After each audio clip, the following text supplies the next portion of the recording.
सर्व नवनाथ भक्तांचे मराठी भक्ती परिवारात स्वागत. श्री नवनाथ भक्तिसार अध्याय 14. श्री गणेशाय नमः. जालेंद्रनाथांकडून उपदेश प्राप्त झाल्यामुळे मैनावतीस जन्मसार्थक झाल्याचे समाधान वाटले, तरी ते फार काळ टिकले नाही. आपल्याप्रमाणे आपल्या पुत्राचे आणि गोपीचंदाचेही कोटकल्याण व्हावे हा विचार वारंवार तिच्या मनात येत असे. पुढे माघ महिन्यामध्ये एके दिवशी कडाक्याची थंडी पडली असताना मैनावती गच्चीवर ऊन खात बसली होती. त्याचवेळी खालच्या बाजूस प्रांगणात गोपीचंदाच्या स्नानाची तयारी चालली होती. गोपीचंद म्हणजे मैनावतीचा मुलगा, जो त्या काळी राजा होता. त्याच्या अवतीभोवती काही दासी व राजांगणा त्याच्या स्नानासाठी उष्णोदक व सुवासिक तेलांची सिद्धता करण्यात गर्क होत्या. मैनावतीचे त्यांच्याकडे सहजच लक्ष गेले आणि तिच्या मनात आपल्या सुकुमार पुत्राचे हे सोमकांती शरीर आज ना उद्या नष्ट होणार या विचाराने काहूर माजले आणि पुत्रमोहात गुरफटलेल्या तिला दुःखावेग अनावर होऊन ती ओक्साबोक्शी रडू लागली. तिचे अश्रू खाली गोपीचंदाच्या अंगावर पडू लागले. तेव्हा त्याने चमकून वर पाहिले तर मैनावती रडत असलेली दिसली. ते पाहून तो त्वरेने आईपाशी गेला व म्हणाला, आई का रडतेस? काय झाले? तुला कसले दुःख आहे? तुला कोणी बोलले का? तुझा कोणी अपमान केला का? तुझ्या सेवेत काही कमी राहिली का? त्यावर मैनावती म्हणाली, बाळा तसे नाही रे. तू असताना मला कसले दुःख आणि कसली चिंता. आज तुझे हे सुंदर रूप पाहून मला तुझ्या वडिलांची आठवण झाली. तेही सुस्वरूप व पराक्रमी होते, पण शेवटी त्यांचा देहही काळाच्या भक्ष्यस्थानी पडला. तुझे तसे होऊ नये असे मला वाटते. सर्व भक्षक असा तो कृतांत महाबलाढ्य आहे. तू भोगविलासात मग्न होऊन आपल्या जन्माचे मातेरे करून घेण्यापेक्षा या नरतनूच्या सहाय्याने त्या काळरूपी वाघाला बंदिस्त करून अद्वितीय चिरंजीव असे मोक्षपद प्राप्त करून घ्यावेस असे माझे मत आहे. आज तू आपल्या आयुष्याचा मौल्यवान काळ फुकट घालवत आहेस, हे पाहूनच दुःखाचे रडू कोसळले. आईची वेदना जाणलेल्या गोपीचंदास तिची त्यामागची तळमळ तितक्याच प्रकर्षाने जाणवली. तो म्हणाला, आई तुझे म्हणणे अगदी बरोबर आहे, पण सांप्रत मला अमरत्व देणारा गुरु कुठे बरे मिळेल? तेव्हा मैनावती म्हणाली, बाळा त्यासाठी तुला कोठेही जाण्याची गरज नाही.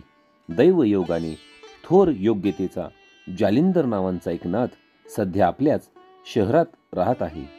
तू काया वाचा मने त्यांना शरण जा, ते तुला ब्रह्मसनातन करतील.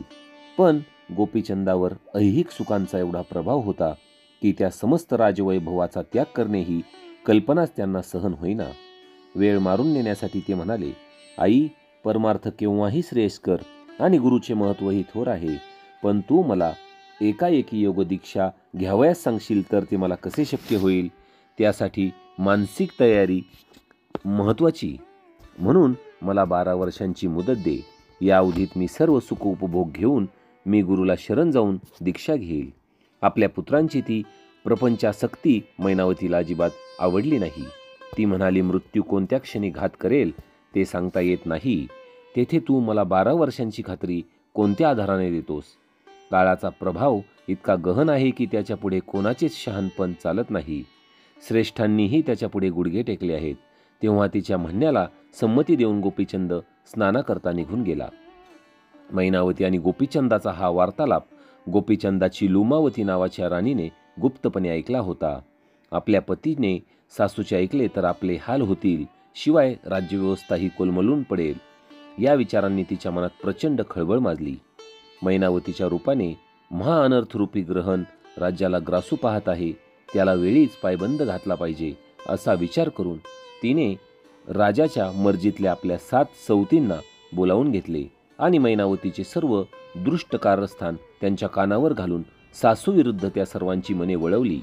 त्यानंतर लुमावतीने धीर खचलेल्या त्या राजस्त्रियांचे सांत्वन केले आणि आपल्या कटात सामील करून घेतले. त्या रात्री भोजन झाल्यावर गोपीचंद लुमावतीच्या महालात गेला असताना तिने गोड बोलून त्यांचे मन आपल्याकडे वळवून घेतले आणि त्यांना रतिसूख देऊन तो आपल्या कह्यात आलेला आहे असे पाहून म्हणाली की, महाराज आता मी तुम्हाला जे सांगणार आहे त्याने तुमचे स्वास्थ्य बिघडून जाईल. ते सांगावे तरी अडचण, न सांगावे तरी अडचण. अशी माझी द्विधावस्था झाली आहे.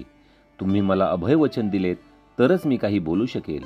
आपल्या लाडक्या राणीचे पेचात टाकणारे ते बोलणे ऐकून गोपीचंदाने तिला अभय दिले. तेव्हा ती म्हणाली, महाराज, नगरात कुणीतरी जालेंद्रनाथ नावांची यती आलेले असून त्यांचे व सासूबाईंचे काही संबंध आहेत असे कानावर आले आहे. तुम्हाला योगी बनवून तीर्थयात्रेला पाठवायचे आणि त्यांना गादीवर बसवून त्यांच्यासह सर्व भोग भोगायचे असा त्यांचा कावा आहे. आमचे सौभाग्य थोर, म्हणूनच सासूबाईंचे हे कारस्थान योग्य वेळी आम्हाला कळले. आता काय करायचे तुम्हीच ठरवा. ते ऐकून गोपीचंद राजाला राग आला. त्याने आपल्या विश्वासू मंत्री व सेवकांसह रातोरात जालेंद्रनाथांचा शोध घेतला आणि त्यांना विश्वासघाताने एका खोल खड्ड्यात ढकलून तो खड्डा घोडाच्या लिदीने बुजवून टाकला. सकाळी जालिंदरनाथ निघून गेल्याचे वृत्त कळताच मैनावती शोकसागरात बुडाली, तर लोमावंतीने सुटकेचा निश्वास टाकला. पण नाथांचे काय झाले?